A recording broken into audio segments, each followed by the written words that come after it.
Bonjour à toutes et à tous, bienvenue sur les vidéos DJ Stuff. Aujourd'hui, on voit ensemble le Native Instruments Control S3. C'est le tout dernier contrôleur, le petit 4 voix qui vient se glisser entre le S2 MK2 et le S4 MK2. Donc S3 en fait c'est une nouvelle référence, c'est vrai qu'on n'avait pas l'habitude de voir un 3, on avait toujours du S2, du S4. Et ben maintenant voilà le S3 qui vient se placer entre les deux dans la gamme. Et vous avez un espace de 300 € sur chaque gamme parce que le premier étant à 300, le deuxième 600 et le troisième 900. Voilà, c'est comme ça, c'est très facile à calculer. Alors, on va regarder point de vue navigation, point de vue table de mixage et point de vue deck comme d'habitude. Petite particularité dans cette vidéo, j'ai fait exprès d'enregistrer la partie casque. Alors c'est assez inhabituel, mais comme ça vous allez pouvoir... C'est vrai qu'on parle souvent de comment on se... J'ai déjà fait d'ailleurs une vidéo pile poil là-dessus, sur ce qu'on appelle le PFL, le Pre-Fade Listening, la pré-écoute, pour écouter son morceau avant de le balancer. C'est vrai qu'à chaque fois on en parle, je dis voilà, on peut écouter soit ce qu'on a dans la pré-écoute, soit ce qu'on a dans le master. Avoir l'équivalent directement dans le casque, ça peut être sympa. Donc, c'est ce qu'on va voir aussi dans la vidéo. Donc, vous aurez l'enregistrement de ce qui se passe dans la partie casque. Avant de parcourir tout le périphérique, sachez que quand vous installez la dernière version de Traktor via le Native Access, vous avez directement l'utilisation plug and play en direct. Dès que vous y allez, dès que vous le branchez, il fonctionne, il n'y a aucun souci sur Traktor Pro 3. Traktor 3 Pro. Non, Traktor Pro 3. Et vous n'avez pas de driver ou autre à installer. Voilà, c'est vraiment branchement, pouf, ça fonctionne. Et à savoir que cette vidéo va se porter sur l'utilisation du contrôle S3 sur Traktor, sur ordinateur. Et il y aura une vidéo additionnelle rapidement, quelques jours après, vous parlant de la partie iOS, donc avec Traktor DJ 2. Sur iPad, dont le fonctionnement est aussi pareil, tout à fait plug and play, et vous pourrez profiter de vos morceaux que vous avez sur l'iPad. Voilà, on traitera ça sur nos vidéos. Voilà pour l'intro, donc c'est parti, on passe à la navigation. Donc je vais lancer Traktor. Dans le Traktor, j'ai fait en sorte de mettre la partie en parallèle. Pourquoi? Parce que regardez rapidement, quand on met en Essential ou Extended, vous n'allez pas avoir la partie des effets qu'on voit ici, là, les effets de la table, de la partie table, qu'on voit par contre quand on met sur la partie parallèle. Vous voyez au milieu ici, vous avez filter, reverb, enfin tous ceux que j'ai choisis. On peut les modifier, on verra, on va les écouter un peu plus tard. On peut les modifier dans la partie, dans la configuration partie mixeur, où vous avez l'opportunité de choisir tous les effets ici, voilà, comme ça, cette partie-là. Donc voilà, mettez plutôt la partie parallèle, et puis ça vous permet aussi de mettre les waveforms direct en gros. Donc, partie navigation, c'est toujours aussi simple. Vous avez une navigation ici pour le deck AC, ou 1-3 si vous préférez, et le deck B et D, donc 2-4. Vous choisissez le morceau. Si vous voulez revenir dans vos playlists, vous appuyez sur Shift en tournant. Vous naviguez dans vos playlists. Vous verrez que ça sera pratique, par exemple, quand je vais mettre les remix decks. Quand je vais mettre un remix deck sur la partie de droite, voilà, ça sera pratique de pouvoir aller dans les playlists rapidement. Donc une fois que vous êtes dans le dossier, dans la playlist qui vous concerne, vous relâchez le bouton Shift et vous arrivez dans les morceaux. Et ensuite, dans les morceaux, vous le choisissez et il se met sur le deck et vous pourrez le lire directement. Tout simplement. Alors, ça c'est par navigation. Vous avez un bouton ici qui vous permet de le load, un bouton ici qui vous permet de mettre une petite étoile pour le morceau favori, un morceau ici pour le mettre dans un dossier prépare, et ici le bouton view qui vous permet d'avoir, alors c'est l'équivalent de la barre espace, quand vous appuyez sur la barre espace ça fait ça, mais là au moins vous n'avez pas touché l'ordinateur. Bouton view qui vous permet d'avoir toutes les playlists et tous les morceaux. Bon là forcément j'ai pas, mais regarde ici on met track collection. Bon, j'en dirai pas plus, mais voilà, vous voyez toute l'arborescence. Donc ça, c'est très pratique. Je me remets sur démo. Et ensuite, on passe à la table de mixage. Donc, vous avez, visuellement, vous voyez que vous pouvez mettre un micro, qu'on verra dans les connectiques, en combo XLR jack sur la face avant, ou une partie line où vous avez les RCA à l'arrière, si vous souhaitez brancher, par exemple, un téléphone ou autre. Donc, il y a vraiment une partie externe. C'est sympa sur la quatrième, sur la partie D, on va dire. Et voilà, c'est parti. Donc, les gains, normal comme d'habitude. Réglez-les bien au moment où vous avez le morceau au plus fort. Par exemple, à peu près cette partie-là. Moi, je le règle à la première LED orange. Et regardez, si je le mets plus fort, vous voyez, il y a du bleu 3 LED orange et une LED rouge pour vous indiquer le maximum, le peak level. Ensuite, trip égalisation qui est propre au réglage que vous pouvez faire dans la partie mixeur. Vous voyez EQ type, ça sera pareil pour le filter. Vous avez plusieurs choix de filtres. Les aigus, les médiums, les graves. On passe ensuite sur la fameuse partie des effets qu'on a rencontré sur le S4 MK3. Donc où vous pouvez choisir, et puis aussi le S2 MK3, où vous pouvez choisir les effets comme ça, et toute la ribambelle d'effets va se mettre sur les 4 voix. Cependant, tout comme le S4, vous pouvez choisir que la voix 1 est par exemple avec l'effet 1, la voix 2 avec le 2, bon, c'est un exemple, hein, la voix 3 et la voix 4. Donc vous pouvez faire vraiment 4 effets différents sur les 4 voix. Ensuite, pour revenir en configuration initiale sortie de la boîte, vous appuyez sur l'effet et vous voyez les 4 se remettre comme ça. C'est parti, on va faire ça en musique. Donc, le choix des effets, comme je vous ai dit, on peut le faire directement comme on a vu au début de la vidéo. Vous pouvez choisir l'effet 1, l'effet 2, l'effet 3 dans un panel d'effets. Pour l'actionner, donc il faut bien le choisir évidemment. Ensuite, il faut appuyer sur On et vous tournez. Pour les effets qui ont une partie un peu feedback, vous avez le feedback post-fader.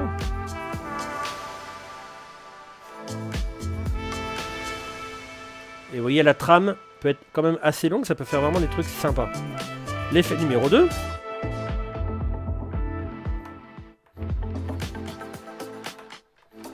Alors là, on fait une petite review des 4 que j'ai choisis. Et vous pouvez en mettre d'autres. Hein. L'effet numéro 3. Ah là, c'est un crush, donc forcément pas de feedback.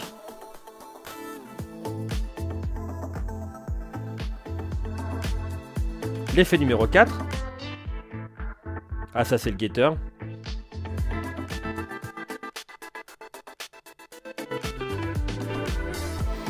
Et vous pouvez choisir un filtre, tout seul dans son coin. Et comme je vous ai dit, on peut choisir sa fréquence, enfin pas la fréquence, la résonance dans différents types de filtres.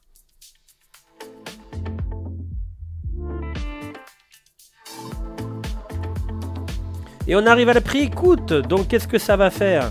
Eh ben ça va faire que je vais vous mettre 2 morceaux. Enfin 2 morceaux. Je vais vous mettre un stems. Enfin pas un stems, je vais y arriver. Un remix deck. Et en même temps le morceau. Et vous pourrez voir la différence quand on fait la petite bascule. Donc au niveau du morceau, je vais mettre l'instrumental. Comme ça le fera. Et pour je vais prendre le remix set que j'ai choisi ici.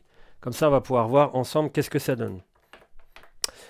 Et comme si vous écoutiez, on ferait de la pré-écoute comme moi je l'écoute. Donc le son que vous allez entendre, c'est vraiment la sortie casque, tout comme moi je pourrais écouter, ou comme vous, en pré-écoute normale. Et ben c'est parti.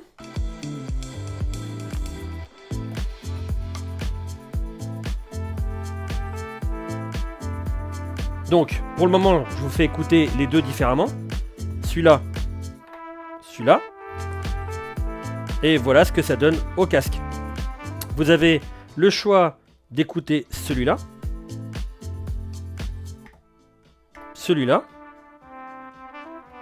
les deux, et ensuite faire une petite bascule, d'écouter celui-là, et de basculer. Attendez, je vais le ralentir un peu, voilà.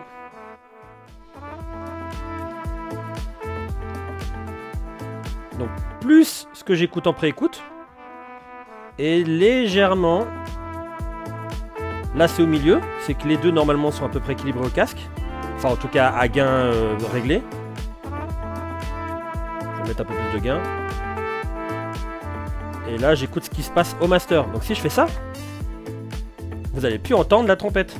Et là, vous allez entendre que la trompette. Vous voyez, différence avec là. Attendez, je vais remettre.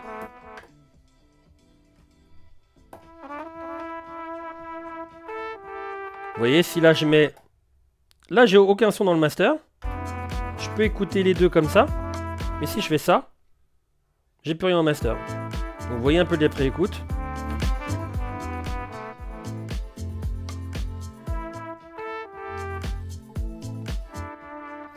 Voilà comment ça se passe dans un casque. Donc on peut écouter tout, bah, vous avez compris. Les faders, crossfaders, vous avez la courbe directement dans les réglages de Traktor. Et c'est tout pour la partie table de mixage. Mis à part que, comme je vous l'ai dit, il y a une entrée micro. Donc la voix ici sera coupée au point de vue réglage, enfin point de vue performance, tout ça. Mais sera mise au profit d'un line ou d'un mic. Vous pouvez régler votre sortie master principale avec ce potard ici. Et la sortie secondaire boost. Donc il y en a un qui est en XLR et l'autre, je crois qu'il est XLR RCA, voilà. Et l'autre qui est en jack, mais ça on va le voir dans la suite, dans les connectiques. Et voilà pour la table de mixage. Voyons maintenant la partie deck. Donc chaque deck peut diriger soit un morceau normal, soit un stems, c'est-à-dire un morceau décomposé. Je sais pas, ah si, il me semble, voilà c'est celui-là. Voilà, tac, voilà. Donc le stems en fait, vous allez avoir tout comme ça. Seule chose, et ça fera partie de mes points négatifs, mais après c'est une histoire de gamme, vous pouvez pas muter une ou des parties du morceau stems. C'est-à-dire que si je me mets là comme ça, vous voyez, si je fais ça, je peux activer le filtre à la main, etc. Mais voilà. Mais je peux pas. Je sais même pas si on peut faire un mute direct. J'ai pas étudié le truc.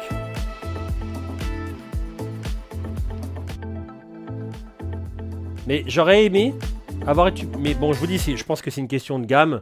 Bon, bah, il y en a un qui peut le faire parce qu'il est plus cher, l'autre peut pas. J'aurais aimé faire peut-être une histoire de shift, quelque chose. Vous voyez là, si je fais shift, je balance le morceau. Si je fais un haut de Q n'importe où, admettons, tac tac, je me balague. Voilà. Si je fais un haut de Q, si je fais shift, je vais effacer haut de Q. Il n'y a pas une histoire de. Vous voyez, si je vais sur sample, je peux pas. Si j'appuie sur les deux, je peux pas. Si je fais shift l'un ou l'autre, je peux pas. Voilà, il n'y a pas d'action sur le stems. Donc, morceau normal, stems, remix deck et line input pour la voix D. Et au niveau des remix deck, bah, on va voir ça sur la partie B ici. On va s'attarder sur tout ce qu'on peut faire sur un morceau normal. Donc je vais me remettre avec mon morceau qui est là, dans démo. Vous voyez, on peut y arriver hyper vite. Bon, de toute façon, c'est qu'une navigation. Hein. Tac. Et c'est parti. Donc vous avez le play Q normal. Donc premier point Q. Bouton Shift qui vous permet de faire quelques fonctions comme tourner rapidement, enfin naviguer rapidement dans le morceau.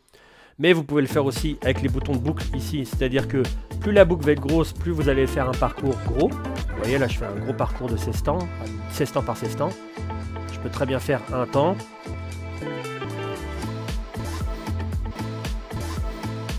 Et je peux très bien faire 16 temps, aller dans une période.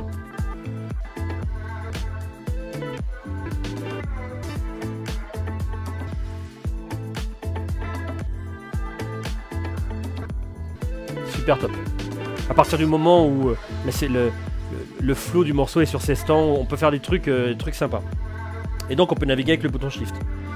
Viennent ensuite la sélection des decks. Bah, vous pouvez choisir le deck A ou le deck C. Vous voyez, il y a une coloration vraiment nickel pour pas vous tromper. La partie jog ici va vous permettre soit de scratcher sur le plateau ou d'avoir du bending comme vous pouvez le retrouver sur la Corolle. Donc si vous faites du scratch, ça scratch et ça fait du bending, donc décélération, accélération sur le plateau.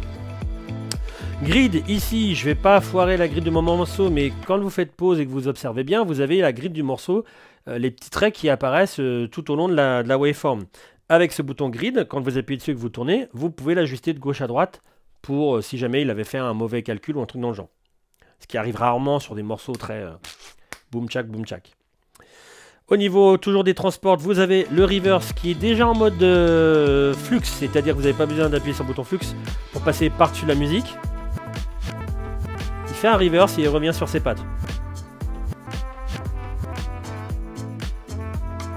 La fonction flux mode que je vais expliquer avec les hot Q, quand vous avez un hot Q comme ça, et que vous ne voulez pas le répéter tout le temps mais faire des petites manipulations sympas, vous mettez le flux mode et vous passez par-dessus la musique.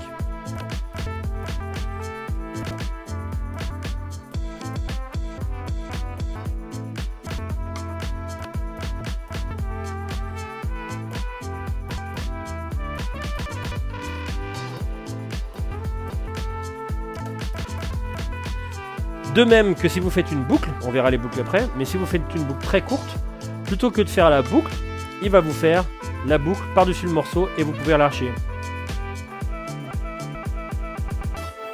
Et vous revenez.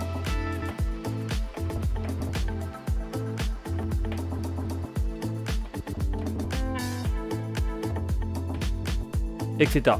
Flux mode. Et ensuite au niveau du pitch, bah, vous avez votre pitch, le sync ou pas sync si vous voulez caler deux morceaux ensemble, le keylock qui vous fait office de verrouillage de tonalité, regardez, 100 ça fait ça, et avec, voilà, je vais me remettre pile poil à 0%. Comme on a parlé des boucles, on va revenir justement à cette partie-là, donc elles vous servent à vous balader dans le morceau. Je vais reprendre ce haut de cul là. Donc comme on l'a dit, on peut s'en servir quand vous êtes hors de la boucle. Attendez, je vais remettre voilà, pour se balader rapidement. Mais si la boucle est en cours de lecture, vous pouvez faire bouger la boucle de gauche à droite. Par exemple, je sais pas, moi je prends 8 ans.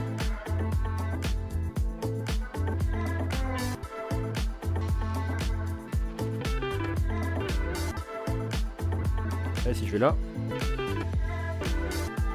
Donc je peux très bien faire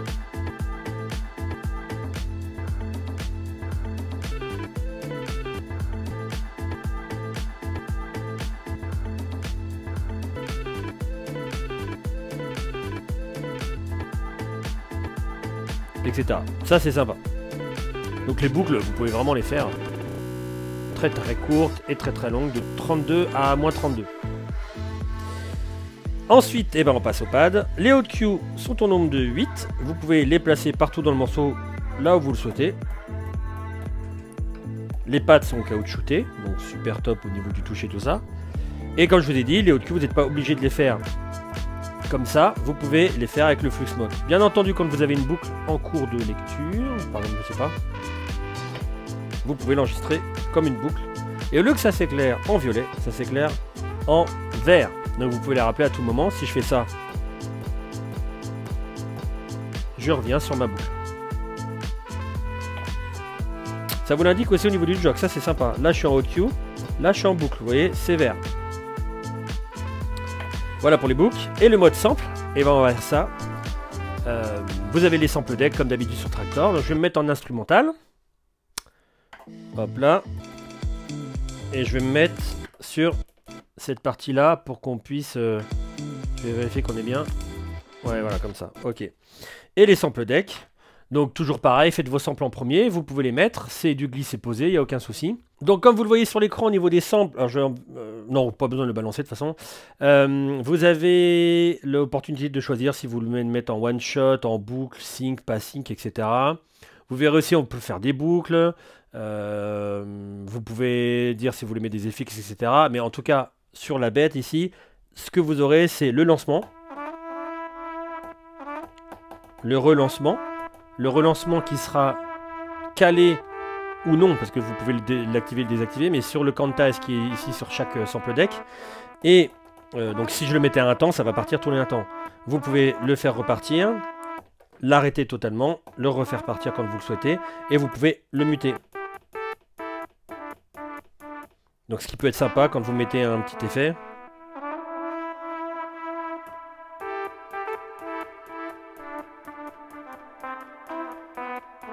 Etc. Et voilà ce que ça pourrait donner quand on le fait partir avec une musique. Je vais laisser la petite reverb là comme ça peut être sympa.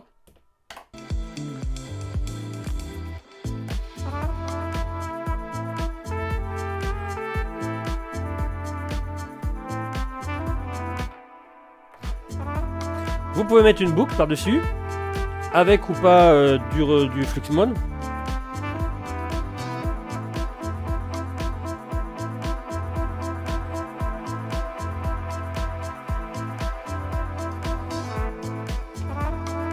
Et vous pouvez l'arrêter quand vous le souhaitez et faire repartir sur un autre.